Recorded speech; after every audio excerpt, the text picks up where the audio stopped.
आज हम बात करने वाले हैं RPEL लिमिटेड कंपनी के बारे में। ये कंपनी मैन्युफैक्चरिंग करती है कॉर्ड्स बेस्ड रैम्पिंग मास, कॉर्ड्स पाउडर मैन्युफैक्चरिंग करती है और टंडिश बोर्ड मैन्युफैक्चरिंग करती है। सेल करती है अपना प्रोडक्ट जो कि ब्रांड नेम में आता है राघव।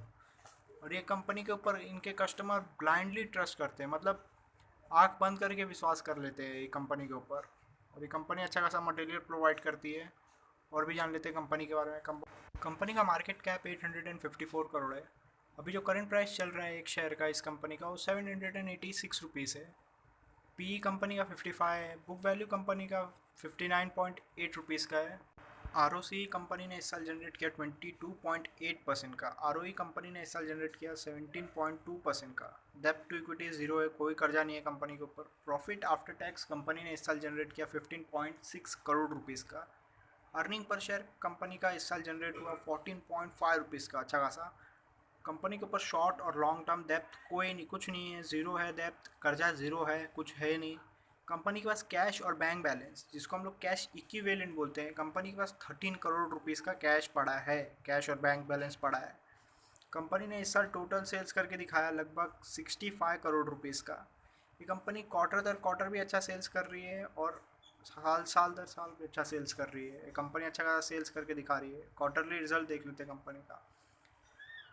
दिसंबर क्वार्टर में कंपनी ने सेल्स किया था 19.37 करोड़ का, जिसमें प्रॉफिट बिफोर टैक्स रहा था 3.65 करोड़ का। प्रॉफिट आफ्टर टैक्स रहा था 2.64 करोड़ रुपीज़ का। अर्निंग पर शेयर रहा था 2.63 रुपीज़ का। मार्च क्वार्टर में कंपनी ने सेल्स किया 21.13 करोड़ का, जिसमें प्रॉफिट बिफोर टैक्स रहा 5.19 करोड़। प्रॉफिट आफ्टर टैक्स रहा 4.08 crore.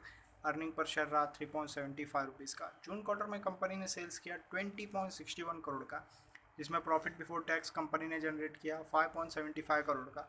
Profit after tax company ने जनरेट किया 4.28 करोड़ का। अर्निंग पर शेयर कंपनी ने जनरेट किया 3.94 रुपीज़ का। सितंबर क्वार्टर में कंपनी ने सेल्स करके दिखाया लगभग 23.88 करोड़ का, जिसमें प्रॉफिट बिफोर टैक्स रहा 6.03 करोड़ रुपीज़ का। प्रॉफिट आफ्टर टैक्स कंपनी ने अच्छा खासा जनरेट किया 4.55 करोड़ रुपीज़ का। अर्निंग पर शेयर कंपनी ने जनरेट किया लगभग 4.18 रुपीज़ का। क्वार्टर दर क्वार्टर ये कंपनी और भी अच्छा सेल्स करते जा रही है, प्रॉफिट जनरेट करते जा रही है। प्रॉफिट एंड लॉस स्टेटमेंट देख लेते हैं कंपनी का। 2018 में कंपनी ने सेल्स किया 47 करोड़ का, जिसमें प्रॉफिट बिफोर टैक्स रहा 8 करोड़ रुपीज़ का। प्रॉफिट आफ्टर टैक्स रहा 6 करोड़ का। अर्निंग पर शेयर रहा 5.81 रुपीज़ का। 2019 में कंपनी ने सेल्स किया 56 करोड़ का, जिसमें प्रॉफिट बिफोर टैक्स रहा 10 करोड़ रुपीज़ का। प्रॉफिट आफ्टर टैक्स रहा 8 करोड़ रुपीज़ का। अर्निंग पर शेयर कंपनी ने जनरेट किया 8.01 रुपीज़ का। 2020 में कंपनी ने सेल्स किया 67 करोड़ का, जिसमें प्रॉफिट बिफोर टैक्स रहा 13 करोड़ का। प्रॉफिट आफ्टर टैक्स रहा 9 करोड़ रुपीज़ का। अर्निंग पर शेयर कंपनी ने जनरेट किया 9.39 रुपीज़ का। 2021 में कंपनी ने सेल्स करके दिखाया लगभग 65 करोड़ रुपीज़ का। प्रॉफिट बिफोर टैक्स कंपनी ने जनरेट करके दिखाया लगभग 12 करोड़ रुपीज़ का। प्रॉफिट आफ्टर टैक्स कंपनी ने जनरेट करके दिखाया लगभग 9 करोड़ रुपीज़ का। अर्निंग पर शेयर कंपनी ने जनरेट करके दिखाया लगभग 8.45 रुपीज़ का। ये कंपनी अच्छा खासा सेल्स कर रही है, प्रॉफिट जनरेट कर रही है और अर्निंग पर शेयर भी जनरेट कर रही है। प्रॉस जान लेते कंपनी का। कंपनी ने इस साल डेप्थ रिड्यूस किया।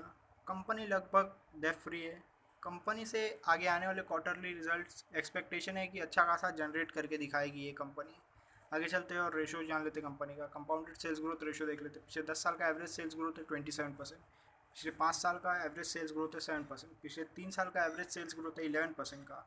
और आगे आने वाले साल का एस्टीमेट है कि कंपनी सेल्स में ग्रोथ लाएगी लगभग 49% का। कंपाउंडेड प्रॉफिट ग्रोथ देख लेते हैं। पिछले 10 साल का एवरेज प्रॉफिट ग्रोथ है 98%। पिछले 5 साल का एवरेज प्रॉफिट ग्रोथ है 47%। पिछले 3 साल का एवरेज प्रॉफिट ग्रोथ है 16% का। और आगे आने वाले साल का एस्टिमेट है कि ये कंपनी प्रॉफिट में ग्रोथ लाएगी लगभग 127% का। स्टॉक का प्राइस कैसे मूव किया वो भी देख लेते हैं। पिछले 10 साल का डाटा अवेलेबल नहीं है। पिछले 5 साल में एवरेज 73% के हिसाब से मूव किया। पिछले 3 साल में एवरेज 95% के हिसाब से मूव किया। और पिछले साल एक कंपनी का शेयर का प्राइस बढ़ गया 379% का। रिटर्न ऑन इक्विटी जान लेते हैं। पिछले 10 साल का एवरेज रिटर्न ऑन इक्विटी है 22% का। पिछले 5 साल का एवरेज रिटर्न ऑन इक्विटी है 23% का। पिछले 3 साल का एवरेज रिटर्न ऑन इक्विटी है 22% का। और पिछले साल आरओई कंपनी ने जनरेट करके दिखाया लगभग 17% का। शेयर होल्डिंग पैटर्न जान लेते हैं कंपनी का। मार्च क्वार्टर में प्रोमोटर्स का होल्डिंग था 69.61% का, जो कि जून क्वार्टर में उतने का उतना ही रहा, कुछ कम ज़्यादा नहीं हुआ। पब्लिक होल्डिंग था मार्च क्वार्टर में 30.39% का, जून क्वार्टर में उतने का उतना ही रहा, कोई बदलाव नहीं हुआ। अभी तक फॉरेन इन्वेस्टर, इंस्टीट्यूट और गवर्नमेंट ने इन्वेस्ट नहीं किया है कंपनी में। अगर आपको एनालिसिस अच्छा लगा तो प्लीज़ लाइक करें, शेयर करें, कमेंट करें और चैनल सब्सक्राइब करें।